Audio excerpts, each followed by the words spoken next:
अगर किसी के कोई क्वेश्चंस हैं तो प्लीज पूछिए। First of all thank you so much sir for sharing your feedback. Sir एक चीज़ मैं पूछना चाहती हूँ, तो बच्चे जो कॉम्पिटिटिव एग्जामिनेशन में पार्ट ले रहे हैं, बेस्ट वे टू जो उनका प्रेशर होता है, मेंटल प्रेशर बहुत ज़्यादा होता है उस समय, मुझे क्रैक करना है बिकॉज बहुत सारे फैमिली प्रेशर भी होते हैं एवरीथिंग, तो उसको रिड्यूस करने का the best way. Madam life में देखिए, बच्चों की बात छोड़ते हैं, हम अपनी और आपकी भी बात करते हैं। हर किसी की लाइफ में प्रेशर है। बच्चे हो सकता है एग्जाम को चेज कर रहे हो, वो कहते हैं ना Indians are always running after numbers. पहले पेरेंट्स कहते हैं नंबर्स को चेज करो, फिर डिग्री को चेज करते हैं, फिर सैलरी को चेज करते हैं, सैलरी के बाद नंबर्स, क्वांटिटी। मेरे पेरेंट्स ने और इत्तेफाक से बहुत सारे पेरेंट्स ने ये तो पूछा होगा इंक्रीमेंट के बाद कि बेटा कितना इंक्रीमेंट हुआ, कितनी हुई। ये किसी ने नहीं पूछा कि बेटा तो जॉब में खुश है भी या नहीं है। और वो मारुति का एड भी आता है ना कि भाई कितना देती है।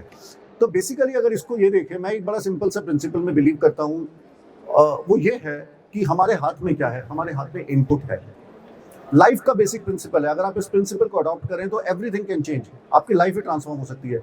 आपके हाथ में सिर्फ इनपुट है, आप 100% इनपुट दीजिए, इनपुट पे फोकस कीजिए। आउटपुट आपके हाथ में है ही नहीं, उसकी चिंता ही मत कीजिए, अपने आप आउटपुट आपके हाथ में आएगी। और मैं फर्म बिलीवर हूँ, आपको मैं बताता हूँ। अगर आप मुझसे पूछेंगे तो मैंने अपनी लाइफ में एक रियल एग्जाम्पल देखा है। मैंने अपने खुद के बच्चे को ट्रांसफॉर्म होते हुए देखा है 8 महीने के अंदर अंदर। एक ऐसा बच्चा जिसका पढ़ाई से मीलों मील तक कोई फासला नहीं था, एक ऐसा बच्चा जो पढ़ना चाहता ही नहीं था, उसके अंदर ऐसा ट्रांसफॉर्मेशन देखा है। और मैं सिर्फ उसको यही कहता था, यही एक ही बात मैं उससे कहता था, आप मेहनत करते जाओ। आपकी मेहनत का, वो कहते हैं ना, मेहनत का पाया अल्प नहीं होता, जो अधूरा रह जाए वो संकल्प नहीं होता। हार को रखना अपने से दूर, क्योंकि जीत का कोई विकल्प नहीं होता। तो सिर्फ इनपुट पे फोकस कीजिए, आउटपुट की टेंशन मत लीजिए, बिल्कुल भी मत लीजिए।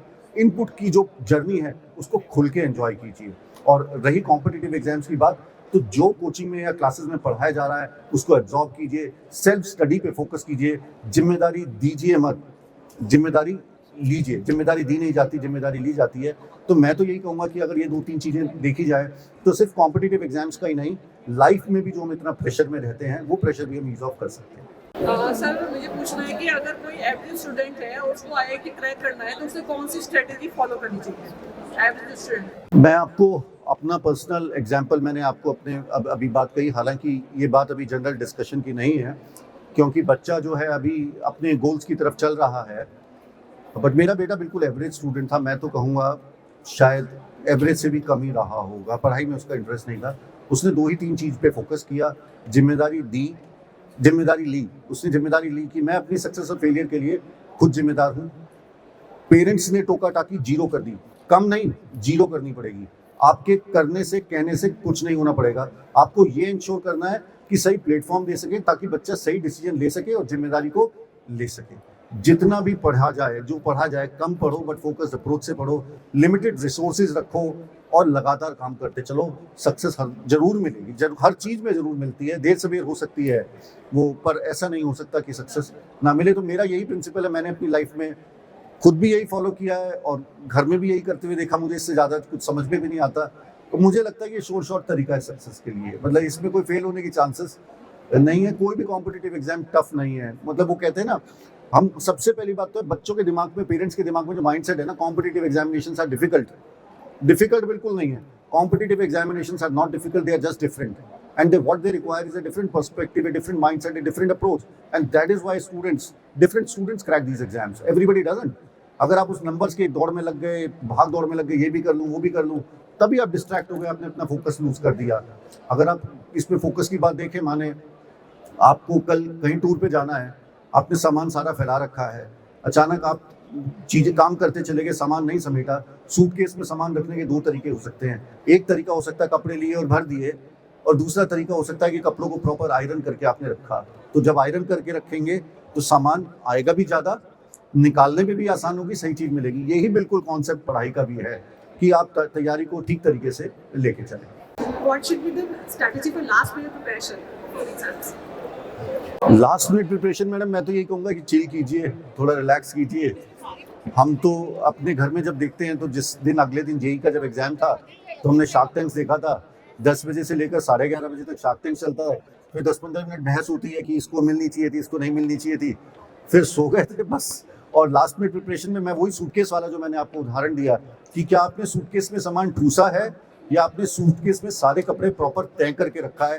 ये डिफाइन करता है, because competitive examination, in competitive examinations it is not important that whether you know a question और नॉट। यही इंपॉर्टेंट नहीं है कि आपको सवाल आता नहीं आता, बल्कि ये भी इंपॉर्टेंट है कि क्या आप सवाल सबसे तेजी से कर सकते नहीं कर सकते। अगर नीट का एग्जाम देखें 180 मिनट के अंदर आपको 200 क्वेश्चन करने हैं, शायद 200 क्वेश्चन करने हैं, इसका मतलब 1 मिनट से भी कम है आपके पास question. So it is not important, it is not only important that whether you know a question और not, what is equally important is that can you solve this question faster than others or not, and for you to solve questions faster than others, what is actually very important is that कि concept एकदम top of the mind हो, आप तेजी से चीज को recall कर सकें, कहीं ये ना लगे कि शर्ट कहाँ पे रखी है, ट्राउजर्स कहाँ पे रखी है, बेल्ट कहाँ पे रखी है, तो फिर पूरा ही सूटकेस आपको उघाड़ना पड़ेगा।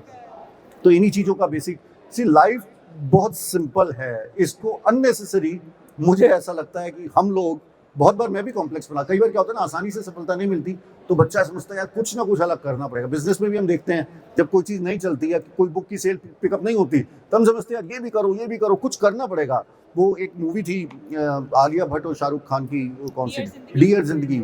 अब बिल्कुल सिंपल है लाइफ, उसको सॉर्टेड रखिए। I don't think things are difficult. Sir ये जो सोशल मीडिया और फेसबुक इंस्टाग्राम वगैरह में जो डिस्ट्रैक्शन होता है स्टूडेंट्स में बहुत ज़्यादा आज की डेट में, उस पर बहुत ऑनलाइन रहते हैं या उनका टाइम बहुत वेस्ट होता है, तो उस टाइम पे हम उनको क्या सजेशन देना चाहिए कि वो उनको बिल्कुल पूरी तरह से दूर तो नहीं रख सकते आज की डेट में, अगर सबके पास मोबाइल है तो फिर क्या ऐसा सजेशन हो या क्या कैसे हम उनको बताएं कि वो चीज़ किस तरह से वो अपने काम में ना या फिर फालतू के उस पर नेट पे ना चीज़ें देखें, उसके लिए क्या आपके सजेशन होंगे?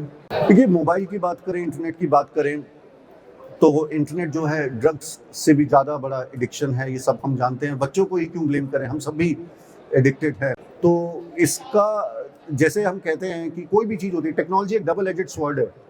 टेक्नोलॉजी एक डबल एजेड स्वॉर्ड है, आप उसको कैसे यूज़ करते हैं वो आपके ऊपर डिपेंड करता है। जैसे नाइफ है, नाइफ को लेते हैं, नाइफ के अलग अलग यूज़ हो सकते हैं। नाइफ से मर्डर भी हो सकता है, नाइफ से शेफ जो है खाना भी बना सकता है, और सेम नाइफ से डॉक्टर सर्जरी करके लाइफ भी बचा सकता है। The same is the case with mobile. 2022 में 2023 में मैं ये तो नहीं कह सकता कि मोबाइल को बंद कर दो, हटा दो, इंटरनेट कनेक्शन कर दो, बच्चे नहीं हैंडल कर पाएंगे। This is too difficult to handle. So what is important is that we have to learn how to manage it, and it is a matter of discipline. It is a matter of discipline.